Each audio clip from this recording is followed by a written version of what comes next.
नमस्कार। कोरोना से दुनिया भर की इकोनॉमी पस्त हो गई हैं, लेकिन इस कोरोना काल में भी एक इकोनॉमी ऐसी है जो तेज़ी से विकास कर रही है। यदि हम इसमें चाइना का नाम लें तो गलत नहीं होगा। चाइना की इकोनॉमी की बल्ले-बल्ले हो रही है कोरोना काल में भी। आखिर ऐसी कौन-सी वजहें हैं, जिनकी वजह से कोरोना काल के इस दौर में भी चाइना की जो अर्थव्यवस्था है, वो तेज़ी से विकास कर रही है। आज इसी बात का विश्लेषण करते हैं।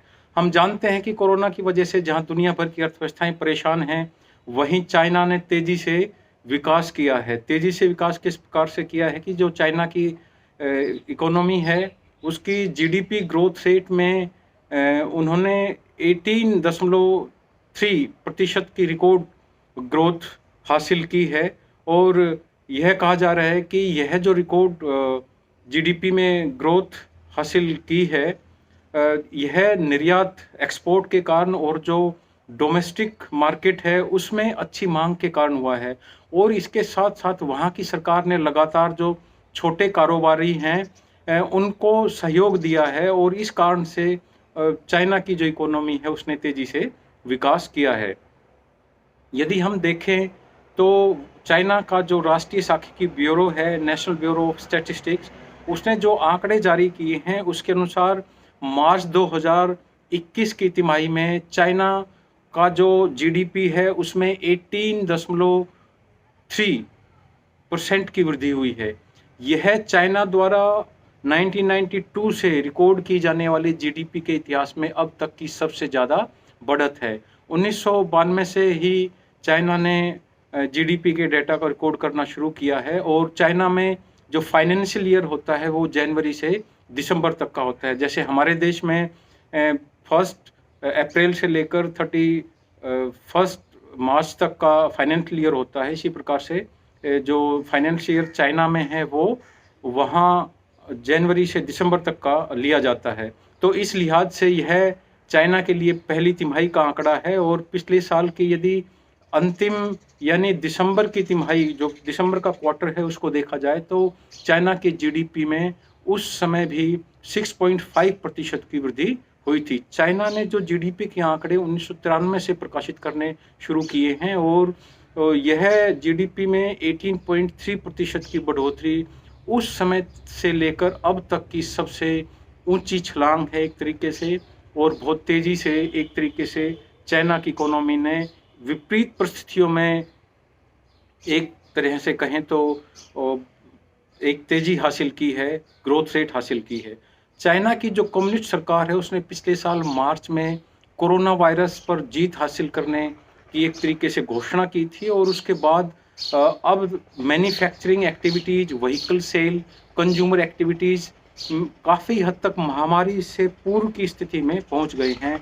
उन्होंने काफ़ी हद तक इन चीज़ों पर काबू पा लिया है और महामारी का जो दौर था उससे पहले की जो स्थिति थी, वहाँ जिस तरह की डिमांड थी, जिस तरह का मैन्युफैक्चरिंग हो रहा था, जो प्रोडक्शन एक्टिविटीज़ थी, वो महामारी से पहले के दौर की स्थिति में ही चाइना में पहुँच गई हैं। तो मंदी के दौर में जो अर्थव्यवस्थाएँ थीं, उनको देखते हुए चाइना ने अपने आप को बहुत तेज़ी से आगे बढ़ाया है और कोरोना काल की वजह से पिछले साल चाइना की अर्थव्यवस्था में भी गिरावट देखी गई थी। ऐसा नहीं है कि चाइना की अर्थव्यवस्था में गिरावट नहीं थी। यही नहीं, भारत सहित दुनिया के कई देशों की अर्थव्यवस्थाएँ मंदी के दौर में चली गई थी। भारत ने पिछले साल जून में देखें तो 23.9% की रिकॉर्ड जीडीपी गिरावट देखी थी।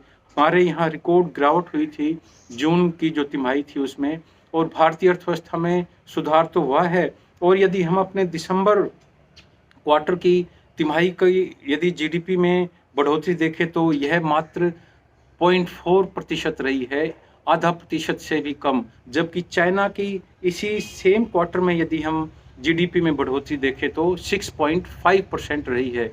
तो इस लिहाज से चीन की यह बढ़त बहुत चौंकाने वाली है। आखिर ऐसे कौन से कारण रहे हैं जिन कारणों से चाइना तेज़ी से विकास कर पाया है इन विपरीत परिस्थितियों में भी?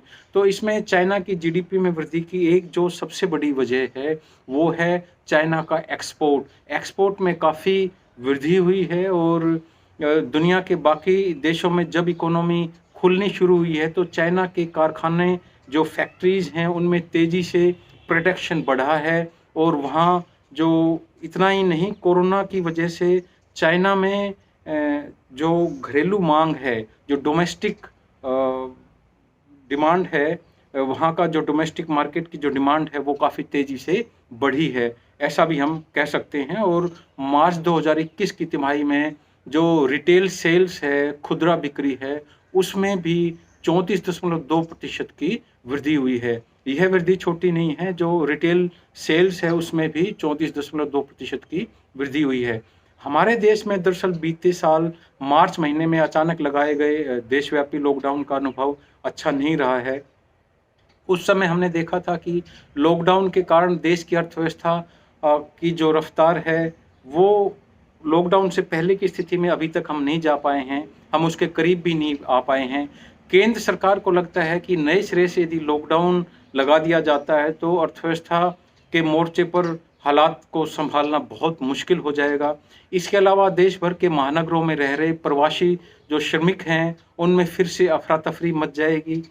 बीते साल इसी अफरा-तफरी के कारण कई प्रवासी मज़दूरों की जानें भी गई थीं। इसी कारण अर्थव्यवस्था पर पड़े प्रतिकूल असर ने व्यापार और रोज़गार के क्षेत्र में बड़ी तबाही मचाई थी। लेकिन चीन की इस रिकॉर्ड जीडीपी ग्रोथ रेट के कारण भारत सहित अन्य देश भी इस बात को सोचने को अब मजबूर हो गए हैं कि कोरोना की इस जकड़ से इकोनॉमी को कैसे बाहर निकाला जाए और पहले की ही तरह अर्थव्यवस्था को विकास के पथ पर कैसे आगे बढ़ाया जा सकता है।